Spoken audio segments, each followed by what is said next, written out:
new democracy is taking root, and the two people I have just mentioned are highly respected leaders, highly respected leaders. The Sudanese transitional government has demonstrated its commitment to combating terrorism, creating market economy, and developing the democratic institution that is becoming. Today's deal builds on those commitments and marks a pivotal turning point in Sudan's history. This is, I would say, one of the great days in the history of Sudan. This is an incredible deal for Israel and Sudan. For decades, Sudan has been at a state of war with Israel. They have been in a state of war and boycotted Israeli goods. There was no relationship whatsoever. Today's peace agreement will enhance Israel's security and end Sudan's long isolation from the world because of what was taking place. It will unlock new opportunities for trade and commerce, education and research and cooperation and friendship for both peoples. I want to thank the leaders of Sudan. I want to thank you very much for being with us. And of course, Benjamin, for the incredible work you do constantly. We've had a tremendous relationship. There's never been a relationship where Israel and the United States were so close. And I would say a few years ago, there's probably never been a time when it was so far apart, so distant, if you want to know the truth. But this is a tremendous show of faith and courage and leadership, which has forged this agreement. The United States stands with all of you and all the nations that seek peace and cooperation. And again, we will be signing many nations over the next coming weeks and months, including some very big ones. It's very exciting, actually. It's peace in the Middle East without bloodshed. And it should have been done this way a long time ago. The Palestinians, by the way, if you ask about the Palestinians, they're wanting to do something. They've never seen anything like this. They're wanting to do something. I'm sure that will get done too. So I'd like to congratulate everybody on the phone.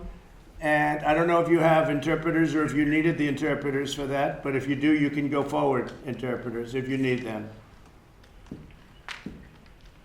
Mr. President, I am very pleased to speak with you, President Trump and Prime Minister Netanyahu. This call is indeed an indication that a new chapter in our history of Sudan and the rest of the world has just begun. I would like to start with expressing my thanks to you, President Trump, for taking the decision of rescinding the designation of Sudan as a state sponsor of terrorism. This decision, the rescission of this designation of Sudan as a state sponsor of terrorism, will tremendously impact the economic situation in Sudan as it paves the road for Sudan's integration, as you put it rightly, into the global economy. More importantly, it will help Sudan restore its rightful place as a tolerant, peace-loving country, as a nation we have never sponsored or supported terrorism. We very much look forward to building on this major development and establishing strong political and economic relations between our nation and the rest of the world. Thank you, President Trump. Thank you, Prime Minister Netanyahu, for the call and the congratulations. I look forward to strengthening our collaboration for the benefit of our nation. Thank you so much. Well, thank you very much. It was beautifully stated, and I appreciate it. Bibi, would you like to say something? Well, I want to say that we're expanding the circle of peace so rapidly with your leadership, Mr. President, your able team. History in the making. Actually, we're all making history. From the Emirates to Bahrain, now with Sudan and other countries that are in line. I think that this truly changes the region. It changes the lives of all our peoples for the better. It allows us to focus on the task of building nations, building our future, building technology, agriculture, environment, health, everything. I think we can do it better together. And with your help, the help of the United States, the possibilities are infinite. We used to say in the Middle East, the sky's the limit, but now we don't even have that because the skies aren't limitless. We fly over Sudan, we fly over Saudi Arabia, we fly to Bahrain, we fly to the Emirates, everybody flies to us. It's just a new world, and I can't tell you how excited we are for cooperating with everyone, cooperating with Sudan to build a future, a better future for both of us. It's a glorious day for peace. I want to thank you again, Mr. President, for everything you're doing. Well, even the media is very excited about it. I mean, everybody is excited about it. It's an incredible thing. And again, as you know, B, because you're negotiating, talking to people, but they're falling into line. Everybody's going to be involved in this very shortly. I would say, well, who knows? I can't exactly put a date on, but within a very few number of months, everybody's going to be in this deal. And it's the way it should have been done a long time ago. We did it the opposite way, exactly the opposite way. And we took a lot of abuse from the people that were unable to make a deal for 40 years. And this has gone very quickly, very nicely, very inexpensively, and with no blood. So we're very happy about that. Would anybody else like to say something? And then I'll have the press ask. Perhaps they may have a question for you. Please, go ahead, Prime Minister. Yes, I think the coming agreement will strengthen our relation and serve the interest of local and regional security and peace and stability. We are fully committed Prime Minister. to what It's the is President, said Chairman. in this joint statement. Thank you, Mr. President Trump. Thank you, Mr. Prime Minister Netanyahu. I'd like to thank you because you stood with us from the beginning until we reached this matter. Thank you for you and our good wishes to Mr. President Trump. Well, thank you very much. Mike Pompeo, would you say something? Secretary of State. Just this, Mr. President, this is a big day. I want to thank Prime Minister Netanyahu, Prime Minister Hamdok, Chairman Burhan for their hard work over the past months to get to a place which will increase peace and prosperity throughout not only the Middle East, but in North Africa. It's a good thing for the whole world today, Mr. President. It certainly is. Jared Kushner? Thank you, Mr. President. Well, I think that today is another great example of what is possible when you have strong and smart American leadership in the Middle East and throughout the world. For those who follow the history of this conflict, the significance of this cannot be overstated enough. You have a situation in 1967, after the Six-Day War, the Arab League met in Sudan and in Khartoum. They had the declaration of what became known as the three no's for the Arab League. No peace, no recognition, no negotiations. Now today we have peace. We have the three yeses under President Trump. We have peace, we have recognition, and we have negotiation for even more peace. So this is a tremendous acceleration of the turning point that President Trump has been able to accomplish in the region. And I do really believe that we're seeing this pick up even more and more. We have more countries that are going to be making peace with Israel. We're very confident that the Israeli-Palestinian conflict will be resolved as well. And I do think that will allow us to focus on reducing extremism and terrorism, and then also reducing anti-Semitism throughout the world. And both of those cannot be understated enough as big accomplishments. And I will just say finally that if you look at where Sudan was in 2016 versus where they are now, again, you have a president who's not lecturing other countries, but for countries who want to improve their lot and make progress, there's no better partner than America, and that's what you're seeing with Sudan and with the Middle East. And I will just say as well that these peace agreements are not as easy as President Trump and his team are making them look. These are very hard agreements. These are conflicts that have gone on for decades in many regards. And getting people to resolve these conflicts and focus on how you can create a brighter future is just a tremendous thing that makes America safer and the world a better place. So thank you, Mr. President, for your leadership. It's very funny when Jared said that. It's true. They've been going on for, you could say, centuries in some cases, really. I mean, if you think about it. But they've been going on for many decades, and it's just falling into place. It's all falling in. It was the right system and all falling in. Robert O'Brien? Mr. President, thank you, and thank you to everyone here, all the members of your team that have been worked so diligently, Jared and the Secretary under Secretary Mnuchin and Secretary Pompeo under your direction. What I said early on when I came to this job is that your legacy, Mr. President, as you left office, would be as that of a peacemaker. And that's Nobody would have believed that. And Except you. And I think it's shown a tremendous amount of courage for you to put your political capital and to put your leadership at risk. I think it also shows a tremendous amount of courage with the leaders who are on the phone, with the Prime Minister of Israel, the Prime Minister of Sudan, the Chairman, the Council in Sudan. King Hamad, Crown Prince Mohammed bin Zayed. It's taken a tremendous amount of courage, but it's not just here, Mr. President. At your direction, Secretary Pompeo signed a peace agreement with the Taliban, and we haven't had a combat death in Afghanistan since February. No, think of that. In Afghanistan, we have not had a combat death since February. It's a long time ago. I mean, that's something that is very nice. It's got a beautiful ring to it. And you brought normalization to Serbia and Kosovo, economic normalization. Kosovo is another Muslim majority nation that has recognized Israel and moved their capital to Jerusalem, or moved their embassy to Jerusalem.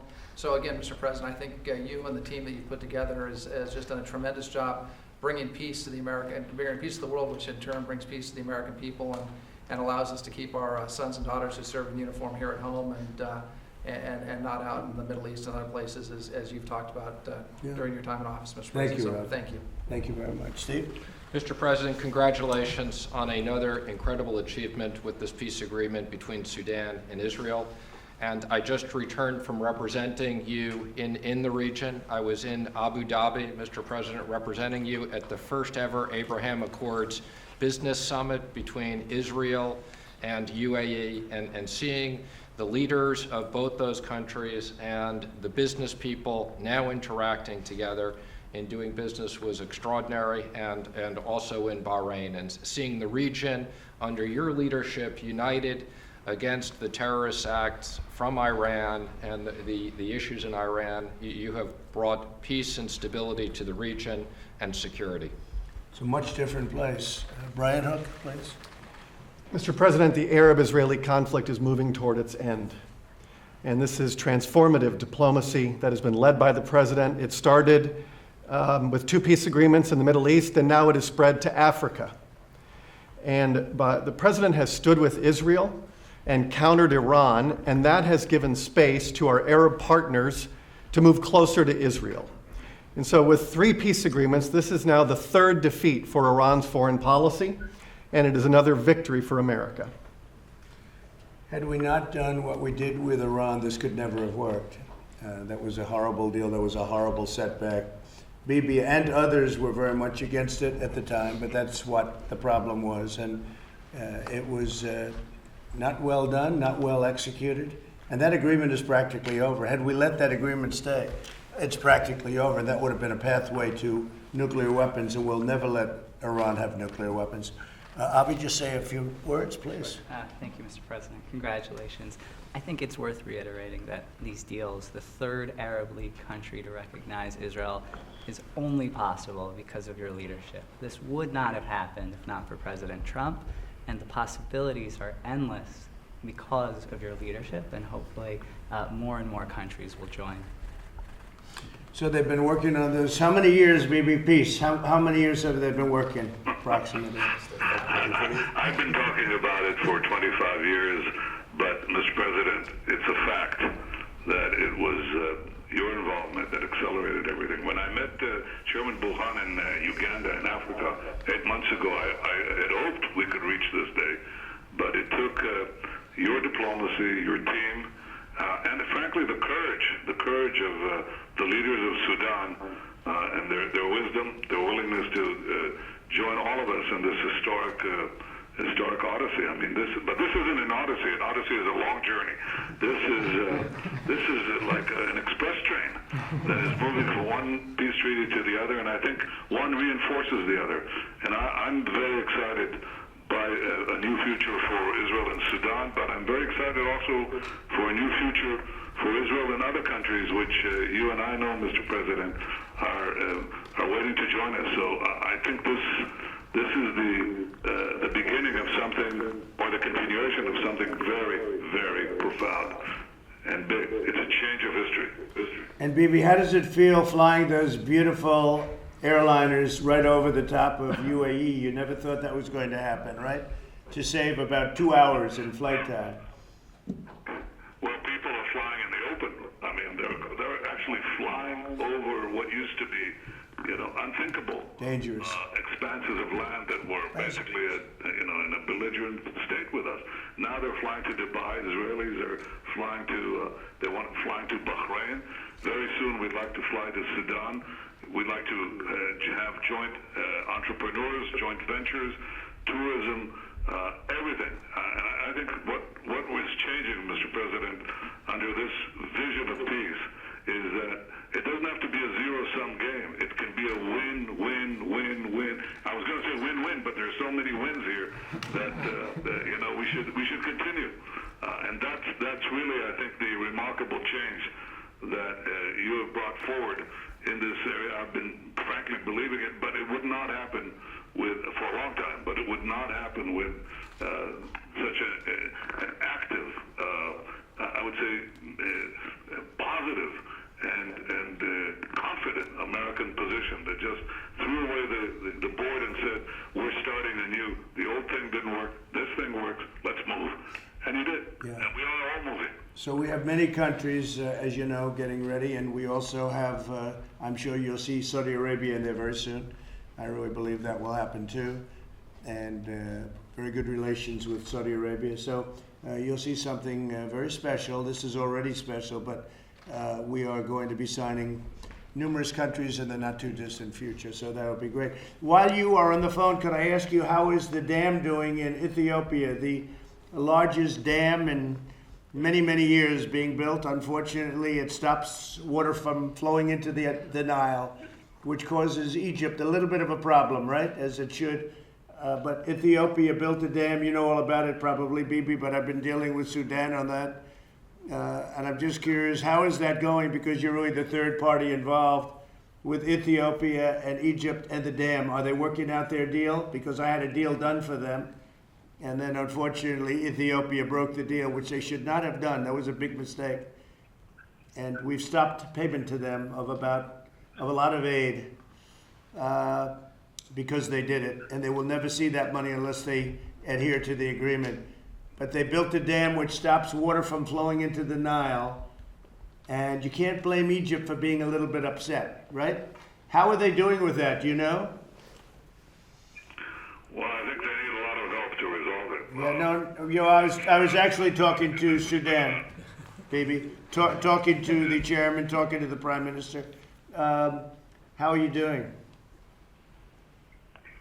Yes, You may not want to answer that. well, we do very much appreciate the effort that started with the Washington process, which in very few months brought us together. I think we are progressing very well on this. We hope to reach a win-win situation that will bring a lot of benefits of the neutrality for the three nations, and we are moving in that direction. We hope to reach an amicable solution soon for this. Yeah, if you would, because I had a deal done, and then they broke the deal, and they can't do that. They can't do that. So the deal was done, and it's a very dangerous situation because Egypt is not going to be able to live that way.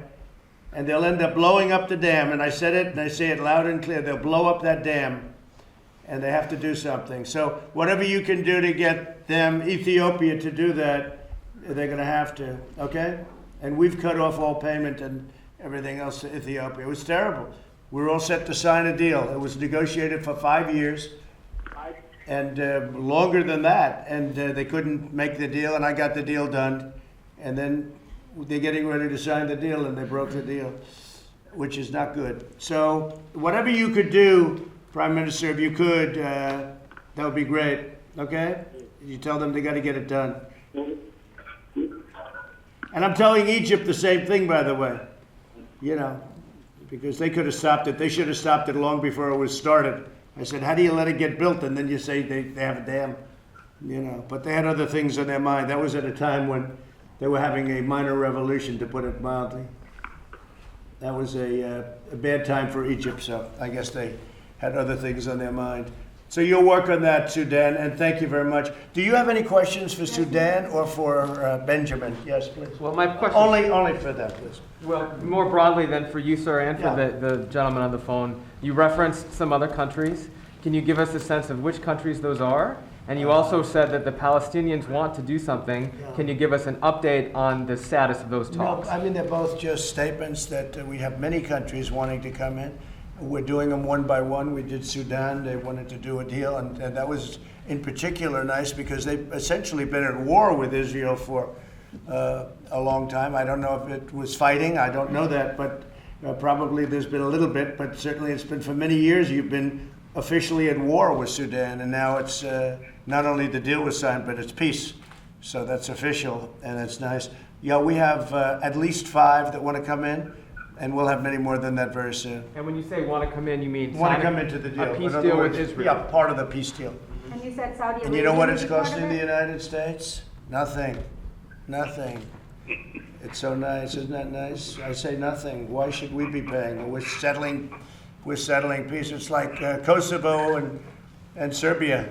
You look at what's happened there. We're doing a trade deal, baby, 2 trade deals, and they were killing each other all the time for 25 years, right? Much longer than that. I said, wait a minute, we're doing trade with each country. Why don't we just settle it up so you'd have to kill each other? And they were so happy, they were so happy. So we settled the deal. We do a lot of things that people don't know about, fellas. Any other questions? President Trump, Trump, can you just walk us through what normalized relations means? Like what Yeah, now sure. is Phoebe, possible do you want to between give the two countries? that? What normalized relationship, what it really means and what it means to you? Go ahead, Bibi. Yeah, well, I'll give you an example. I mean, this is so, it's really mind-boggling, okay? A few days ago, I went into a port in Haifa. There was a ship, a huge ship, container ship that came in from the Emirates, okay? Second container ship. The first one was a week earlier. So these were the first container ships coming from the free trade area in Dubai, coming to Israel. They had consumer goods there. They had actually washing machines. Okay, that's bringing down the price, the cost of living for the citizens of Israel right away. So it's trade. Okay, then Israelis could never fly east. I mean, we had to go around the Red Sea, really around the Arabian Peninsula. It would take us hours to get anywhere, let alone to get into the Arabian Peninsula, because we didn't have any relations there. Now people are planning. There are now tourism offices from Israel, all these tourism agents flocking to Abu Dhabi and Dubai and Bahrain, and they're now just loaded with requests from Israelis, and believe it or not, the other way around, Bahrainis and Emiratis who want to come to Israel. So you have tourism, you have trade, tourism, technology, entrepreneurs, everything. I mean, the same thing is going to happen with Sudan. We're going to have, each of us has what it has to offer the other. It changes the lives of people. And exactly as you said, Mr. President, we're not engaging in bloodshed, we're not engaging in antagonism, we're engaging in cooperation for the present and the future. And it's not a distant vision, it's not a distant dream. I mean, we're actually seeing the fruits of peace right now, in these days after signing these agreements. I think we've never seen anything like this. And I want to say one thing that I do see, an enthusiasm from most countries in the world, from most people in the world across the political divide. Yeah, Iran is unhappy. Hezbollah is unhappy. Hamas is unhappy. But most everybody else is very happy. And they should be, because peace is a good thing. It's a very good thing. So if you ask me, what does it feel like? It's amazing and it's fast. They're also poor. Iran is poor. Hamas is poor. They're all poor. And they weren't poor 3 years ago. They were blowing everything up. They're very poor. Do you think Sleepy Joe could have made this deal, baby? Sleepy Joe. I think, do you think he would have made this deal somehow? I don't think so. Well, Mr. President, one thing I can tell you is we appreciate the help for peace from anyone in America, and we appreciate what you've done enormously. Yeah. Mr. President, Could you follow up on the idea of what this means to Iran, the pressure? A pivot of history, and this will be registered in the books, history books. History registers who did what. Yeah. I think it does. And it's going to. Yeah, no, I think it's a terrific thing, and it should be completed pretty soon. Say? Yeah, I just wanted you to, if you could expand a little bit about what this means to Iran, the pressure that these deals are now placing on them. Well, I think ultimately Iran maybe will become a member of this whole thing, if you want to really know the truth. Look, in the end, you're going to have everybody together with the United States. And beyond the United States, you'll have other major powers involved. And with it, not have to be signed into it, because it's a region, but with it. And I could see Iran, look, someday I'd love to help Iran. I'd love to get Iran back on track. Their GDP went down 27%. They've gone from a rich country to a poor country in a period of 3 years. And I'd love to get them back on track. They just can't have nuclear weapons. It's, nuclear weapons, and it's always death to Israel. That's all they shout is death to Israel. So they can't have nuclear weapons, but they can have what they want. I mean, they should be a great nation. They're great people. I know so many Iranians. I have a lot of Iranian friends. It should be a great nation, and we want it to be a great nation, but we can't have nuclear weapons. And I could see Iran, ultimately, it sounds, right now it doesn't sound like something that would happen, but I see it happening. Ultimately, they'll all be one unified family. It'll be an amazing thing. Probably has never happened in the Middle East, because the Middle East is known for conflict and fighting. May we ask the Mr. Prime President, Minister? can I Is ask- this full Mr. normalization? With this full normalization, and do you and the Prime Minister want to say anything about the sale of F-35s to the UAE? No, but I think that is moving along. That process is moving along. It's a good process. We've had an incredible relationship long term. We've never had a dispute with UAE. They've always been on our side. And that process is moving along, I think, hopefully rapidly. Well, we have this. President, you're also trying to remove Sudan from the state-sponsored list of terrorism. And can you speak a little bit about how that move or those plans are playing into the dynamics of the normalization deal with Israel? Which plans? To remove Sudan from the state-sponsored of The terrorism. dam, you said? The dam back to the? No, the state-sponsored terror. state-sponsored list, the list of state-sponsored of Yeah, terrorism. why don't I have you answer that? So we've been working with Sudan for as long as I've been part of this administration to address this issue of state-sponsored terrorism. They did all the things that they needed to do. These two leaders of Sudan did all the right things. We now have a civilian-led government inside of Sudan. And so the rationale for them being designated state-sponsored no longer made sense. We also wanted to make sure that victims of that terror had compensation. And so we've now accounted for that. $335 million will go to the victims from those terror attacks.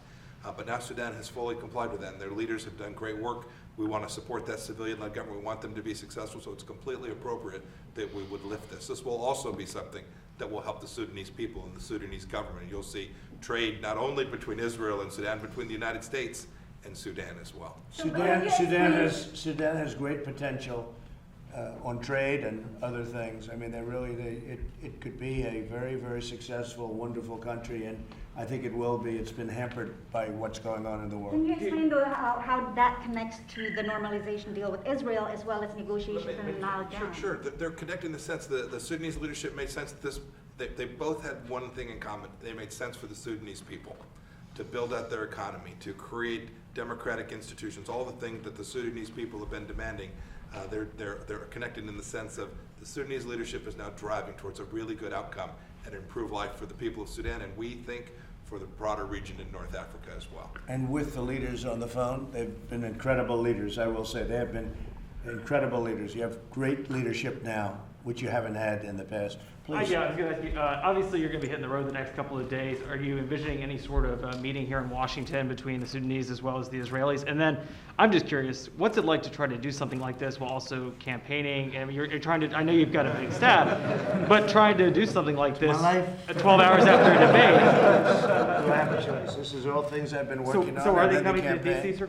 The campaign begins, and I think last night was very, very successful. We've gotten great reviews, great polls, great everything, and I had one 91% to 9. That's good, but no, it was an exciting night. A tremendous audience, I understand. They are bigger than they even thought, and it was certainly an exciting night. But I have to, this is my day job. I have to do this. This is very important. So are they coming to DC, sir? We will have them, along with some other countries that you will be hearing about coming, probably simultaneously. And then ultimately, we're going to have a big reunion at the end where everybody's here and everybody's going to be signed. And we expect that Saudi Arabia will be one of those countries and highly respected. The king and the crown prince are all just highly respected in the Middle East. And Mohammed from UAE, very highly respected, a warrior. He's really a great warrior. So they'll all come together. We're going to have a big, beautiful party at the end, okay? And you'll be there. Okay. Anybody else have a question? Another question about the debate last Middle night. East peace Obviously, process? I know obviously this is very important. I think everybody was watching the debate last night. You seemed much more calm and measured at the podium. How much of that was you kind of trying to change your strategy, or was that you wanting to play by the debate commission's rules? What were you kind of was going through your mind? Because you didn't seem to jump out as you did in the first debate. I think the other is more effective in terms of business and life. The first one, I thought I did great. There are certain groups of very aggressive people that loved the first debate, but I think this was better. This is obviously a more popular way of doing it. And no, I think, I wanted to play by the rules. They felt very strongly about it. It's two different styles. I'm able to do different styles, if you had to, but this seemed to be much more popular. Would you do another debate? Yeah, but I don't think there's any reason. I think we're leading in a lot of states that you don't know about. Your pollsters may be the worst there are. Do you stand by your statement that you take responsibility for the pandemic that you said last night, sir? I always take responsibility, and I've done a great job, and the people around me have done a great job, just like these people have done a great job. The pandemic people, what they've done for ventilators and for equipment and for stocking governors that had absolutely nothing. They had nothing on their shelves, and we stocked them. And those governors, if they're honest, they'll tell you we've done the best job they've ever seen. I've had governors say it's one of the best jobs they've ever seen anybody do on anything. What we did, we made a lot of governors look good. And there are a lot of good governors too, by the way. They did a good job, but they had nothing. They didn't have ventilators, they didn't have gowns, they didn't have masks or goggles or anything. And we got them, and think of it, ventilators are very tough. Not one person, with all of this going on, not one person who needed a ventilator didn't get it. And that's very untrue in other countries. In other countries, very few people were able to get. We're now supplying ventilators to many other countries because they're very hard to make. They're very complex, very hard to make, very expensive. So, no, I think we've done a great job. Can I ask, Secretary Mnuchin's in here. Mnuchin offer an update on stimulus talks with Speaker Pelosi? I think we can. Sure. I think we can. Go ahead, Steve. The President's been very clear in his instructions to me that if we can get the right deal, we're going to do that. We've been speaking to the Speaker. I would say we've offered compromises. The Speaker on a number of issues is still dug in. If she wants to compromise, there will be a deal. But we've made lots of progress in lots of areas, but there's still some significant differences that we're working through. One of the big differences that and I said it last night loud and clear, she wants to bail out poorly run Democrat states. They're poorly run, both in terms of crime and in terms of economics. And we just don't want that. We want COVID related. But she wants to bail out poorly run Democrat states, and that's a problem because you're talking about tremendous amounts of money. And we don't want to reward areas of our country who have not done a good job. And a lot of those areas have not done a good job on medical and COVID, frankly. If you look at New York and if you look at some others, it's been very rough. But we don't want to do that. Now we're talking and we'll see what happens, but at this moment I would say that I actually think Nancy would rather wait till after the election. She thinks it's a good point for the election, but I think it's against her because the American people know it's her that's stopping the money to going to them. So, I really believe it. I think she views it as a good election point, perhaps. She's, good for November 3rd. I'd like to see the people get the money. I don't think she wants the people to get the money before the election. I don't think that's a good point for her. But we want the people to get the money. It wasn't their fault. It was China's fault. It was China's fault. The plague came in from China, okay? And that's about it. Can we go back to the Middle East? That's enough. That's enough. Thank you. Can we 4 questions is too many. With Armenia and Azerbaijan, you guys playing Yes, any we're role in that talking conflict? about it. We're working with Armenia. We have a very good relationship with Armenia. They're very good people. They're so dedicated. They're incredible people, and we'll see what happens. Have you spoken to either leader in the last month? I don't want to say, but we will see what happens. I think really good progress is being made Do you feel with like that's respect the to place- that. Armenia we have a lot of people living in this country from Armenia, originally from Armenia, and they're great people, and we're going to help them.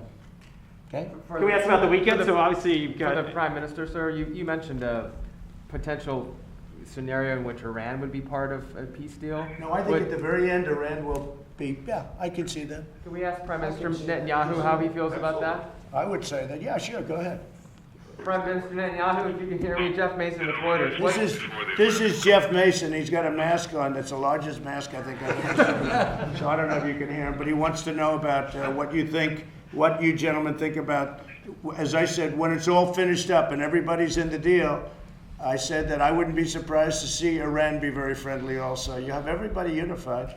And I think that Iran will be in some way involved. What do you think about that? Well, I was beginning to say that when I spoke in the American Congress, I didn't say I was opposed to any deal. I said I was opposed to that deal, because that deal lifted all sorts of restrictions from Iran and did not condition any change, require any change of behavior from Iran. So Iran essentially increased its aggression after the deal rather than reduce it.